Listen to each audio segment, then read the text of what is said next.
अस्सलाम वालेकुम जी। Preventive maintenance solar system में क्या होती है और उनके किन किन स्टेप्स को फॉलो करके हम अपने सोलर सिस्टम की प्रोडक्शन को इम्प्रूव कर सकते हैं। वो तमाम लोग जो सोलर सिस्टम इंस्टॉल कर चुके हैं, ये वीडियो उन लोगों के लिए है कि how to improve and how to get a full efficiency from the solar system.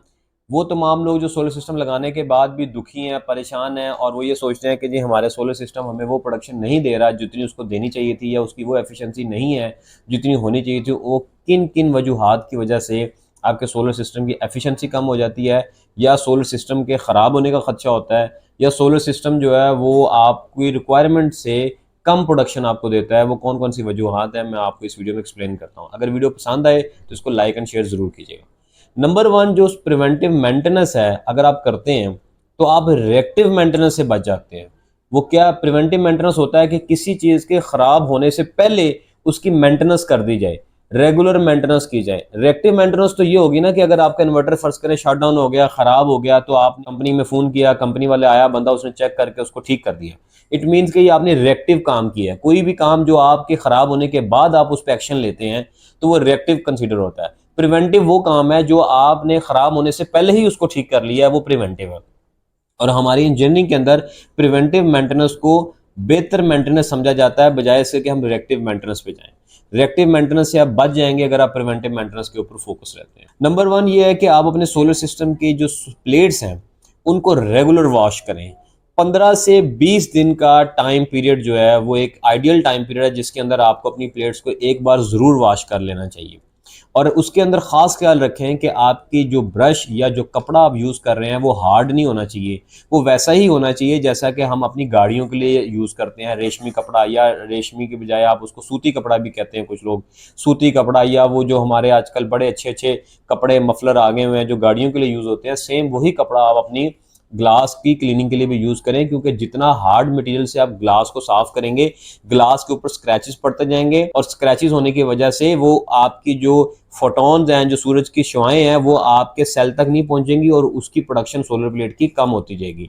Solar plate की जो एफिशिएंसी में डिक्रीज आता है वो उसकी बड़ी वजह ये होती है कि लोग उसके ऊपर जो सोलर प्लेट की क्लीनिंग करते हैं वो शीशा जो है उसके ऊपर निशान पड़ जाते हैं, वो खराब हो जाता है, जिसकी वजह से उसकी प्रोडक्शन कम होती जाती है। नंबर टू, आप अपने सोलर सिस्टम के ऊपर शेड का खास ख्याल रखें। शेड का खास ख्याल रखने का मकसद ये होता है कि बाज़ का सोलर प्लेट ऐसी जगहों पे लगे होते हैं जिनके नियरेस्ट कोई दरख्त लगा हुआ है। तो एक दरख्त पहले जब आपने सोलर प्लांट लगाया है तो डेफिनेटली उस टाइम पे तो आपने कंसीडर किया होगा कि शेड ना हो, लेकिन बाद में क्या होता है कि उसके इर्द गिर्द दरख्त बड़े हो जाते हैं, या किसी का घर बन गया, या किसी की कंस्ट्रक्शन होगी, तो आप उस चीज़ का भी खास ख्याल रखें कि क्या आपकी सोलर प्लेट जिस जगह पे लगी हुई हैं उनके ऊपर शेड तो नहीं आ रहा। तो 6 माह बाद, 1 साल के बाद कम अज़ कम आप इस चीज़ को इस तरह ज़रूर सोचा करें और उसकी एग्जामिनेशन किया करें अपने सोलर सिस्टम की कि कहीं वहाँ पर शेडी एरिया तो नहीं है। अच्छा, उसके बाद जो सेकंड चीज़ है जो हमारे पास जिसकी इंस्पेक्शन बहुत ज़रूरी है वो है जी सोलर इन्वर्टर। सोलर इन्वर्टर की एफिशिएंसी को आपने अगर जज करना है तो वो डेफिनेटली उसका टेम्परेचर। देखिए, सोलर सिस्टम जब भी इंस्टॉल किया करें उसके अंदर खास ख्याल रखें कि इन्वर्टर एक ऐसी जगह पे लगाएं जो कन्फाइंड स्पेस ना हो। बाज़ का लोग अपने घरों की खूबसूरती को मद्देनजर रखते हुए या इंडस्ट्री की खूबसूरती को मद्देनजर रखते हुए किसी एक ऐसे कोने में इन्वर्टर को इंस्टॉलेशन कर देते हैं जहां पर आना जाना नहीं होता है, रेगुलर आप उसको एग्जामिन ही नहीं कर रहे होते। तो आपको तब पता लगता है जब इन्वर्टर बंद हो जाता है, आपकी लाइट बंद हो जाती है, तब आप भागे जाते हैं और उसकी मेंटेनेंस करते हैं। तो बेहतर यह है कि इन्वर्टर एक ऐसी जगह पे लगाओ जहां पर आते जाते आपकी एक तो नज़र में रहे।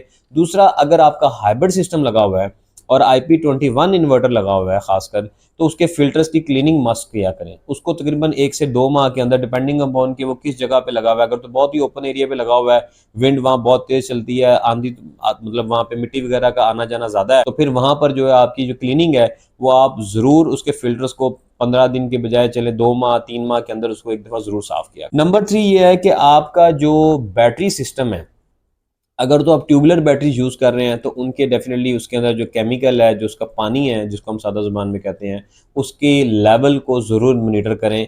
कम अज़ कम 3 से 4 माह के अंदर एक बार उसके पानी को टॉप अप ज़रूर किया करें। अगर उसका पानी बैटरी का लेवल नीचे चला गया है तो आप उसको टॉप अप कर दें, अदरवाइज़ आपकी जो बैटरीज हैं उनकी लाइफ कम होगी।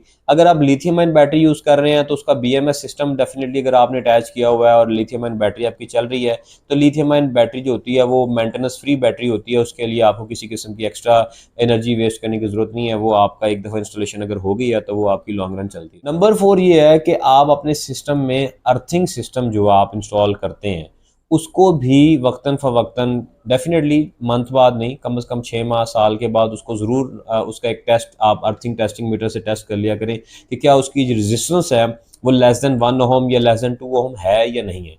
अदरवाइज क्या होगा कि जब आप ऊपर किसी दिन प्लेट्स वॉश करेंगे तो उसके ऊपर बाज़ का करंट वगैरह जो है वो फील होता है, क्योंकि आपका अगर ओवरहेड स्ट्रक्चर लगा हुआ है या आपका L2 L3 स्ट्रक्चर लगा हुआ है तो उसके अंदर भी ज़रूर एक दफ़ा 6 माह के बाद या 1 साल के बाद उसके जो उस पर नट बोल्ट लगे हुए हैं, जो उसका मैकेनिकल पार्ट है जिसके अंदर उसकी ग्राउटिंग हुई हुई है, उसको ज़रूर एक दफ़ा वेरीफाई किया करें कि कहीं पर गर्मी और सर्दी की वजह से या एक्सटेंशन और कॉन्ट्रैक्शन की वजह से कहीं पे उसके नट की लूजिंग वगैरह तो नहीं होगी। उसका नुकसान ये हो सकता है कि जब विंड प्रेशर वगैरह आता है तो फिर वहाँ पर वो प्लेट्स या उनका निकलने का, उन नट बोल्ट्स का निकलने का खतरा हो। तो ये वो छोटी छोटी सी प्रिवेंटिव मेंटेनेंस हैं जो आप अगर करते हैं अपने सोलर सिस्टम के साथ, तो आपका सोलर सिस्टम जो है वो एक आपको बेस्ट पॉसिबल एफिशिएंसी के साथ लॉन्ग लास्टिंग आपके साथ चल सकता है। अगर आप लेट सपोज जितना भी अच्छा सिस्टम लगा लें, जो जिस मर्जी कंपनी का इन्वर्टर अच्छा लगा लें, जिस मर्जी कंपनी की सोलर प्लेट्स लगवा लें, और अगर आपकी सोलर प्लेट्स के ऊपर डस्ट पड़ी हुई है, मिट्टी पड़ी हुई है, तो आपकी सोलर प्लेट्स की एफिशिएंसी वो नहीं आए। अगर आपके इन्वर्टर के फिल्टर जो हैं वो डस्टी हैं, उनके अंदर आप मिट्टी भरी हुई है, तो वो कैसे आपको अच्छा टेम्परेचर और ये मैक्सिमम एफिशिएंसी के ऊपर आपको सोलर प्रोडक्शन दे सकता है। तो ये वो तमाम चीज़ें हैं जिनको आप ज़रूर ज़हन में रखें कि जब भी सोलर सिस्टम लगवाएं तो इन प्रिवेंटिव मेंटेनेंस को अपने साथ ज़रूर एक आदत बना लें, या उसके लिए कोई अगर बंदा आपने रखा हुआ तो उसको ज़रूर गाइड करें कि इसके प्रिवेंटिव मेंटेनेंस मस्ट करते रहें। Thank you very much.